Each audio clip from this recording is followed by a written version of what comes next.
Pixel art games, to be quite real, never go out of style. They're getting more advanced by the day, and we're gonna have a ton of new games on the horizon by the coming months. The kind you wouldn't believe would even be possible up until very recently. If there's something you'd consider picking up once every while and have a passion for retro games, here's about 18 of the most notable mobile pixel art games for Android devices released this past few months. Shall we?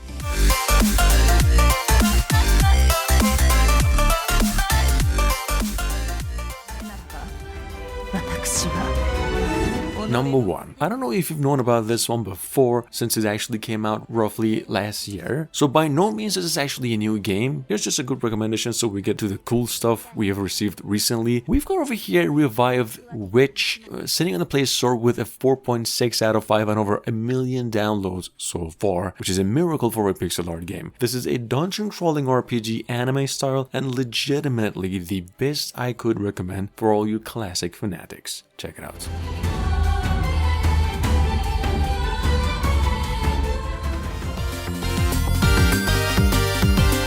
Coming up behind that, we've got over here 99 Vidas, one of the biggest free offline games released lately. Whether you're into beat-em-up classics or online co-op games, it's pretty much what Teenage Mutant Shredder's Revenge had to offer in addition to the offline play option. And actually one of the most gorgeous graphics for an 80s inspired 16-bit classic free-to-play game. It's huge in content, it's got actually more than 10 characters to choose from, so it's bigger in scale compared to Teenage Mutants, and over 6 stages to have fun with.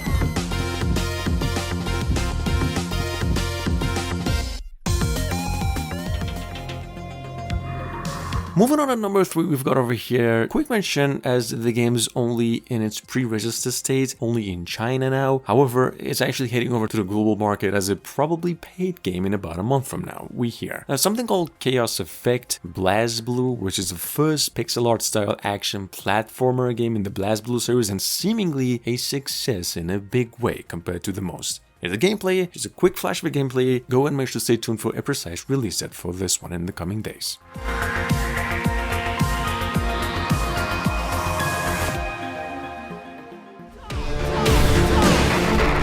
Coming our way this 1st January, technically getting new updates every couple of days. In its pre-register state, we've got over here something called Blood Knight. This is actually from the same developers of Drop the Number. I've actually mentioned this one a couple of days ago with over 50 million downloads on the Play Store. It is a 3D idle RPG skill-based game made with the specific use of Unreal Engine 4, which is just crazy. I don't really know what they had to do with this one, but the game is legitimately chaos. Like, dude, is this one addicting and is it smooth? Check it out, the game's actually free.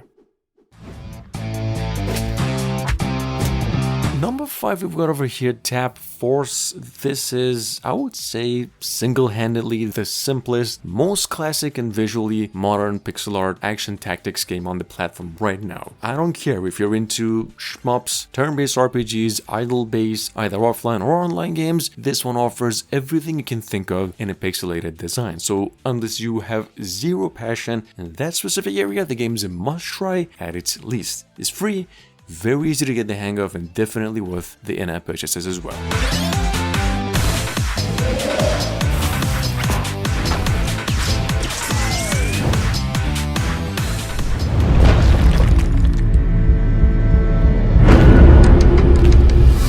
Moving on to number 6, we've got one of the most awaited action platformers of 2022 and finally here. Something called Heck. The game's ready to go finally on Android devices, that is if you're lucky though, because the game still ain't available for free in all regions. Heck's actually perhaps right up there with Ninja Must Die 2 that came out really recently in core gameplay and smoothness and action. This is in case you missed just a console to mobile port that first came out in August. It's nicely ported, quite fun to play, and also bug free.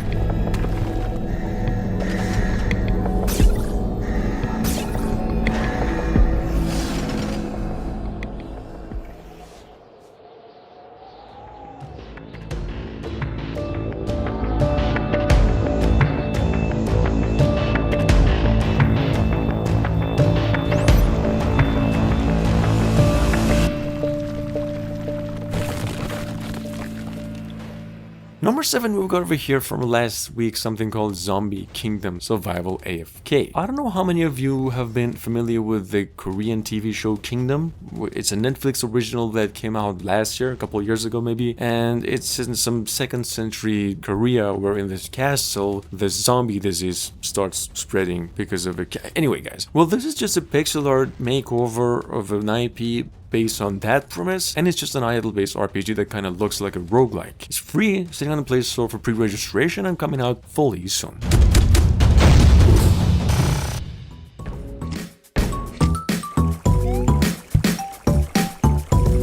Now, I don't know if you've been lucky enough to pick up the first couple of games in this series, but we finally have over here Dadish 3 Global. Technically, the game has been out since April last year, but now finally free in all regions. And if I had to say so myself, this is the most honorable game on the list in every single way possible. It doesn't matter if you like comedy, good graphics, a good story, a true dedication, most of all, for something free, well, Dadish 3 has it all and more. Moving on to number 9, we've got Dark Knight Idle RPG. Now, this is in fact the latest pixel art game released in the list and already downloaded over 10, soon to be 50,000 downloads since only 3 days ago. Now, here's the thing. Have you ever played those sort of tower defense-y, linear-based games where you have to just maintain a wall at the end of the right or left side of the screen with different troops? Well, this game is that, albeit you're the only one doing all the hard work with spells and levels. Check it out just in case you missed it. It's a pretty good game. Sitting on the Play Store since October last year with a 4.8 out of 5. Guys, don't mind the graphics. This game's got over 50,000 downloads because of the graphics, otherwise it would have been 1 million right now. We've got something called Pixel Tribe Viking Kingdom. This is surprisingly one of the most fun to play strategy turn-based RPG pixel arts that you can find out there that is free. It's one of those games that the longer you play, the more you're hooked into it. It's huge, actually it takes you a good few weeks to get bored with, and it's quite fine-tuned in nature.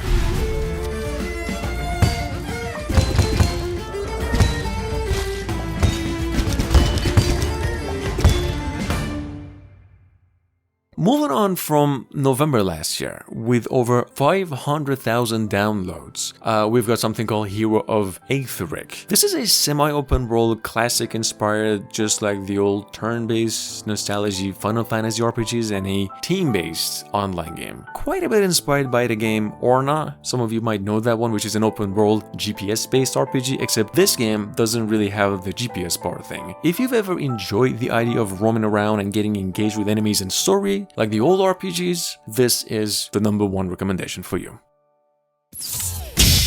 Coming up at number 12 from July last year though, we've got Project Clean Earth. You can actually play this one offline. This and another game in the list I'm going to mention later. This game, however, is a roguelike level-based RPG and a lot like the recently released game 20 Minutes Till Dawn. But Project Clean has more characters, much more enemies, bosses, and it's in a few ways more addicting. Quite rewarding, it's free, and so far downloaded over 1 million times as well. Next up at number 13, we've got Airship Nights from earlier October this year. Well, actually no longer sitting on the Play Store for the pre-registration. It came out in its full release a couple of days ago globally. And in case you're unfamiliar with it, it's actually one of the most talked about and upcoming idle RPGs of the past few months at least. Game's now ready to go, all the way free and taking you down for almost 500 megabytes of space. If you do enjoy AFK-based RPGs like AFK Arena and such, well, this is totally fresh and really, really amazing in visuals. Definitely worth a try.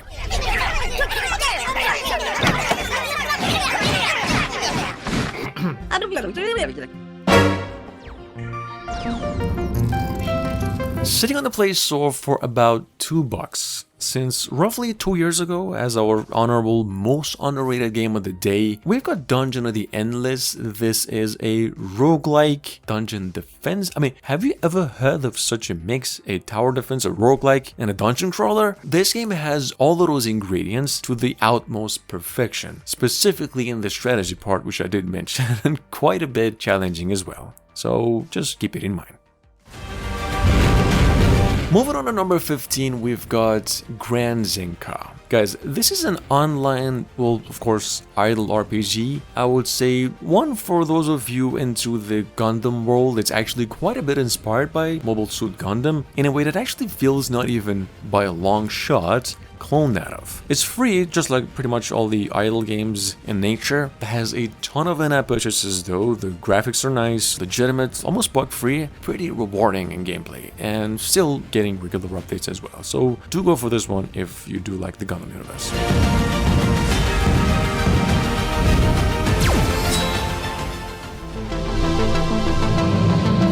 Not a pixel art game, but a pixel design inspired. Technically a spin-off of the Stranger Things series of puzzle adventure games, which are actually some of the best free games on the Play Store. I didn't mention them because the last one came out a couple years ago. Guys, we've got over here Stranger Things Puzzle Tales, which came out just a couple of months ago, and ever since has been home to so much criticism for being a little unrewarding. Guys, if you ask me, this game is honestly one of the best team-based RPG Tetris-based to some extent games on the platform, and it is literally all the way free. Do make sure to check this out.